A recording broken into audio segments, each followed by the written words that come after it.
Court भी। अब अर्जुन कायल के पास पहुंचते हैं और कायल से वो सारी चीजें पूछने लगते हैं। कायल बताती है कि उसे बहुत अच्छे से मालूम है कि आखिर सप्तऋषि को किसने मारा था। सप्तऋषि को बाघा ने नहीं बल्कि रंजीत और सागौर ने मारा था, क्योंकि सप्तऋषि को कॉल करके उसी ने बुलाया था। लेकिन जब वो बीच रास्ते में थे तो यहाँ पर सागौर और रंजीत ने उनका कार से एक्सीडेंट किया और बाद में उन्हें गोली मारकर उनकी हत्या कर दी जब वो वहीं पर मौजूद थी। अर्जुन कहता है कि क्या तुम इन सबकी कोर्ट में गवाही दोगी? अगर तुम कोर्ट में गवाही देती हो तो मैं तुम्हारी सारी सिक्योरिटी का इंतजाम कर दूंगा, जिसके लिए कायल भी मान जाती है। तो अब अर्जुन सागौर और रंजीत को अरेस्ट करने के लिए जाने लगता है, लेकिन तभी उसके पास कमिश्नर का कॉल आता है, जो कि बताते हैं कि जो तुम काम करने के लिए जा रहे हो तुम उसे अभी रोक दो। लेकिन अर्जुन ने उनकी भी बात नहीं मानी और वो सागौर और रंजीत को अरेस्ट करने के लिए जाने लगता है। तब यहाँ सागौर जो है वो जश्न मना रहा था, क्योंकि उसे टिकट मिलने वाली थी। थोड़ी देर के बाद ही अर्जुन के पास एक और कॉल आता है और उसे बताया जाता है कि कायल और उसके पिता की किसी ने जान ले ली है। ये देखकर वो पूरी तरह से हैरान था। ये सारा काम वरुण दा ने कराया था, क्योंकि अर्जुन जो है वो सरकार के खिलाफ जाकर काम करने लगा था। इसलिए अब उसका ट्रांसफर तो नहीं कर सकते, लेकिन उसे एक ऐसी ड्यूटी पर भेज दिया जाता है जहां से अब वो कुछ नहीं कर सकता है। उसे सीएम कैंपेन में सिक्योरिटी के तौर पर भेज दिया जाता है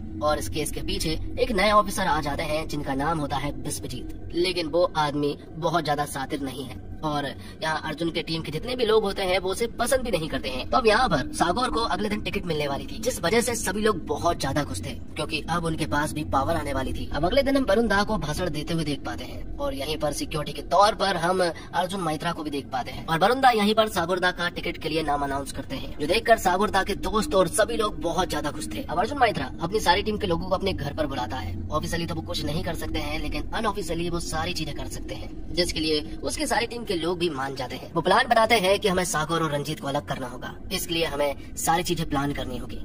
अगले दिन वो सागौर और रंजीत के लोगों को बुला लेते हैं। सागौर के जितने भी लोग हैं उन लोगों को अलग खड़ा करते हैं और रंजीत के जितने भी लोग हैं उन लोगों को अलग खड़ा करते हैं। सागौर के जितने भी लोग हैं उन लोगों को भेज दिया जाता है और रंजीत के जितने भी लोग हैं उन लोगों की जमकर पिटाई की जाती है। जब ये बात रंजीत को मालूम चली तो वो तो पूरी तरह से हैरान था कि आखिरकार सागौर पॉलिटिक्स में आ गया है तो उसके लोगों को छोड़ दिया, लेकिन अगर मैं कुछ नहीं हूँ तो मेरे लोगों को इतनी बुरी तरह से मारा गया। अब चटर्जी नाम के आदमी के पास अर्जुन मैत्रा जाता है। चटर्जी दरअसल में वरुण दा के साथ डील करने वाला था। उस डील में यहाँ सागौर दा और रंजीत दा दोनों के नाम आने वाले थे, लेकिन अर्जुन ने चटर्जी से कहलवा कर उस डील में से रंजीत का नाम हटवा दिया। और फिर अगले दिन जब चटर्जी वरुण दा से वो डील करने के लिए पहुंचा तो उसने यही डील रखी कि इस डील में रंजीत दा कहीं भी नहीं होगा, जिसके लिए वरुण दा भी मान गया। लेकिन इसके लिए सागौर को अच्छा नहीं लग रहा था कि इस डील से रंजीत को हटा दिया गया है। रंजीत बहुत ही गर्म दिमाग वाला है, जब उसे ये बात मालूम चलेगी तो वो बहुत गुस्सा करेगा। इसलिए वरुण दा उससे कहते हैं कि ये बात वो रंजीत को ना बताए। लेकिन अर्जुन मैत्रा जो है वो इस डील के बारे में उसी दिन रंजीत को बता देता है। रंजीत को भरोसा नहीं हो रहा था कि सागौर उससे ये बातें कैसे छिपा सकता है। उसे तो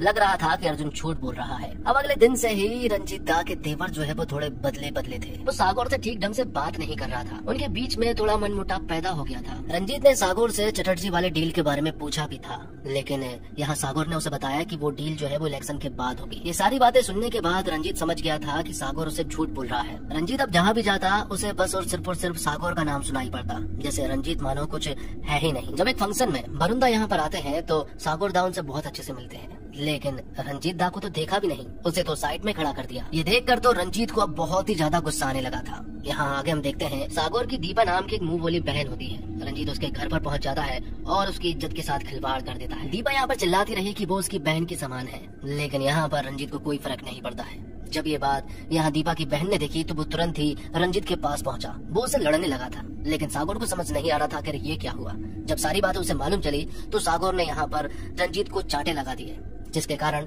उनके बीच में अब एक जंग छिड़ चुकी थी। सागौर ने भी यहाँ पर रंजीत से साफ कह दिया था कि आज के बाद वो उसकी शकल न दिखाए, वरना हम दोनों के बीच शायद कोई एक ही जिंदा रहेगा। तो अर्जुन सर जो चाह रहे थे वो हो गया था। सागौर और रंजीत के बीच में दुश्मनी पैदा करना चाहते थे। वो दुश्मनी अब पैदा हो चुकी थी, लेकिन ये दुश्मनी अर्जुन सर के ऊपर ही भारी ना पड़ जाए। ये देखते हैं हम वेब सीरीज में आगे हम देखते हैं कि सागौर जो है वो दीपा के पास जाता है और वो दीपा और उसके भाई से कहता है कि तुम्हें कुछ दिनों के लिए बाहर चले जाना चाहिए, क्योंकि रंजीत जो है वो इस तरह से बाज नहीं आने वाला। सागौर दीपा को अपनी बहन की तरह मानता है, लेकिन दीपा का भाई कहता है कि हमें पुलिस में कंप्लेंट दर्ज करानी चाहिए, जिसके सागौर जो है वो सख्त खिलाफ था। थोड़ी देर के बाद ही यहाँ पर मंजुला आ जाती है, जो कि सागौर की वाइफ है, और मंजुला भी यहाँ पर सागौर से कहती है कि हमें पुलिस में कंप्लेंट करानी चाहिए, लेकिन सागौर इसके सख्त खिलाफ था, क्योंकि उसके पॉलिटिकल करियर पर फर्क पड़ सकता था। इसलिए वो दीपा और उसके भाई को अंडरग्राउंड होने को कह रहा था, जिसके कारण मंजुला यहाँ पर सागौर को बहुत सुनाती है कि अगर उसकी जगह पर मैं होती तब तुम क्या कर लेते। ये सुनकर यहाँ से सागौर जो है वो जाने लगता है और वो किसी से बात भी कर रहा था,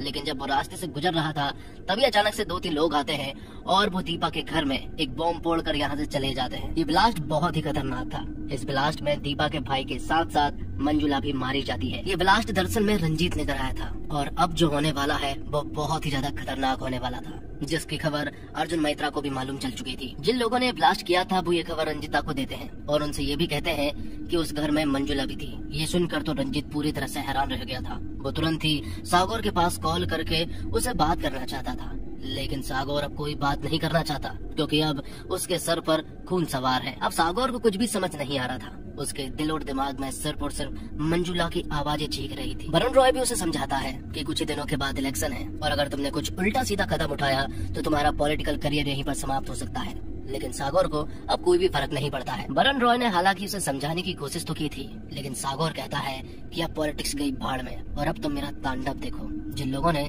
ये ब्लास्ट किया था सबसे पहले तो सागौर उन लोगों को ढूंढता है क्योंकि रंजीत तो अंडरग्राउंड हो गया था।